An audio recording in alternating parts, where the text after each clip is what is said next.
momento de entrevista en esta edición del mediodía y de recibir al ministro de Trabajo y Seguridad Social, Pablo Mieres. ¿Cómo está? ¿Qué tal? Un gusto, encantado de estar por acá.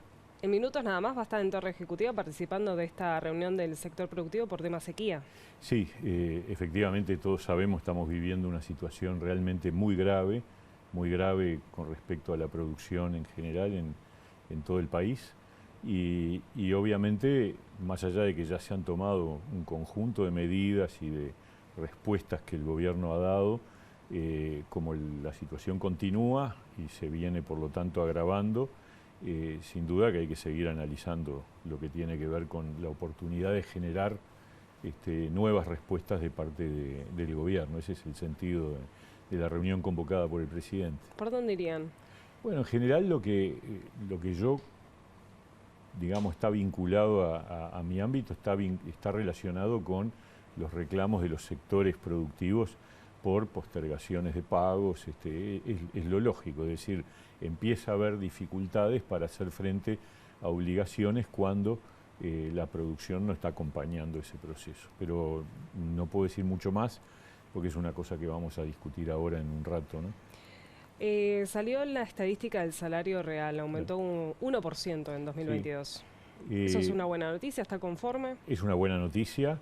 Nosotros le habíamos adelantado a principios de enero, habíamos dicho que lo que quedaba claro es que lo que habíamos anunciado a principio de año, que es que el 2022 iba a ser el año en donde iba a empezar la recuperación salarial, se había cumplido. En aquel momento algunos de la oposición salieron a criticar, bueno, ahora están los datos demuestran que lo que dijimos hace un mes era absolutamente la realidad.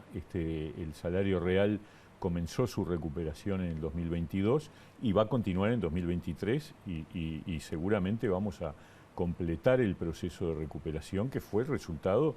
A ver, cuando uno mira cuál es la situación del salario real, del poder adquisitivo del salario, lo que nosotros vemos es que en el 2019 se frenó, no hubo aumento, quedó incluso unas décimas por debajo el índice medio de salarios del 2019, último año del gobierno anterior, con respecto al 18. En el 20 tuvimos el impacto brutal de la pandemia, por lo tanto hubo una caída del salario real que además se pronunció en el 2021, porque el efecto de las medidas tienen un rezago, digamos, con respecto a la situación y a la realidad, y dijimos con claridad, a medida que hubiera recuperación de la economía, se iba a recuperar el salario real, y eso está ocurriendo. En julio de este año firmamos acuerdos con COFE y con la Coordinadora de Sindicatos de la Enseñanza a fin de año, con lo cual en el sector público la recuperación ya está acordada con los sindicatos y se va ocurriendo. Ahora con los aumentos de enero ya hay componentes de recuperación, el año que viene nuevamente y va a terminar de completarse en el 24. ¿Y en el sector productivo? Y en el sector privado, ¿cuál fue el sector que más creció? En el sector privado hay un proceso de recuperación que está indicando que todavía tenemos que seguir trabajando porque estamos, como se sabe, alrededor de un 2% promedio.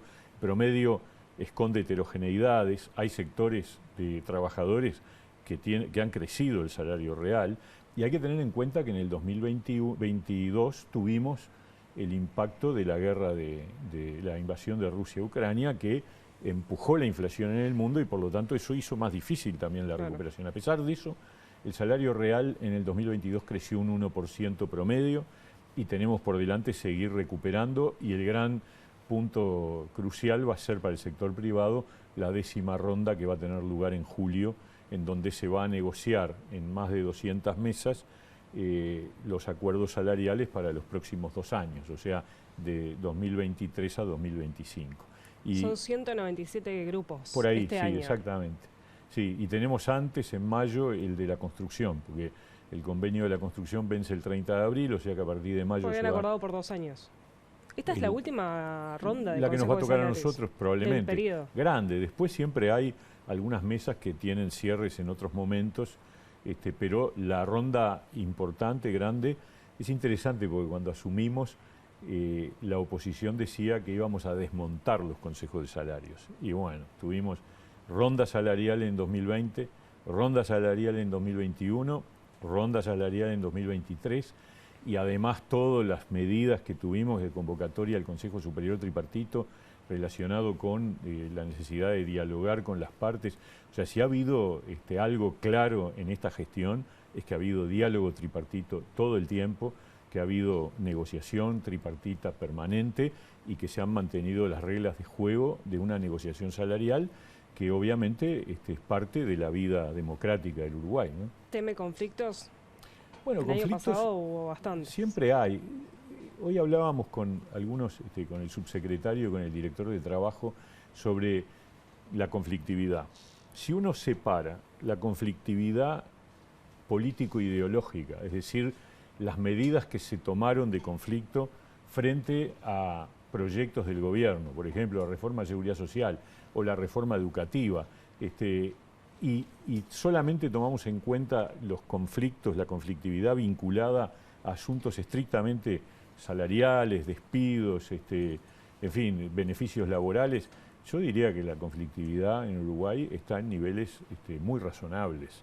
Lo que pasa es que a esto hay que agregarle que el PIT-CNT tiene un alineamiento político-ideológico muy claro de oposición al gobierno y por lo tanto, además de los conflictos razonables que existen a nivel laboral stricto sensu, tenemos el telón de fondo que es el enfrentamiento de la central sindical a las medidas del gobierno. Ya hay olor a campaña igual. ¿Piensa que se va a agravar el 2023? Y bueno, cuanto más uno se acerca a una campaña electoral, por lo menos en Uruguay, pero yo creo que en todas partes del mundo, más terreno gana el tiempo electoral. Pero de todas maneras, yo creo que hay una agenda, hay un conjunto de cosas que tenemos que llevar adelante y me parece que independientemente de que en todo caso se acentúan los comentarios con tono electoral, de cualquier forma este es un año clave para llevar adelante las medidas, por ejemplo en el caso del Ministerio de Trabajo, seguir recuperando el empleo, que dicho sea de paso no lo hablamos, pero también lo que se constata al finalizar el 2022 es que entre 2021 y 2022 se crearon 91.000 puestos de trabajo nuevos, con lo cual los 60.000 que se perdieron en el 20 ya fueron superados y estamos recuperando 30.000 de los que se perdieron en los años de gobierno del Frente Amplio.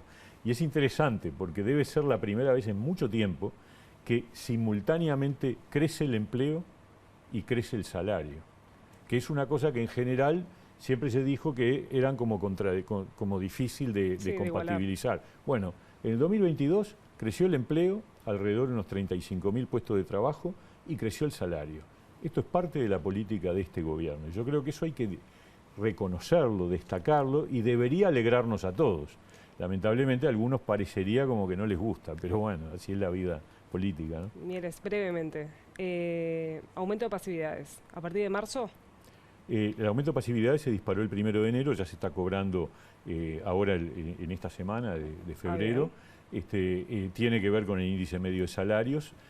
Hay que recordar que en julio se otorgó un aumento a cuenta de 3%, por lo tanto el monto de aumento es un 6. En total es 9 y pico, sí, menos el 3, 6,5, 6,6 creo que es el número, que probablemente en este mes de enero, que se cobra ahora en febrero, todavía no esté ajustado porque el índice medio de salarios de diciembre se conoció hace pocos días, ¿no? Mieres, la semana pasada fue uno de los que habló y defendió a Peña. Sí. ¿Qué opina ahora?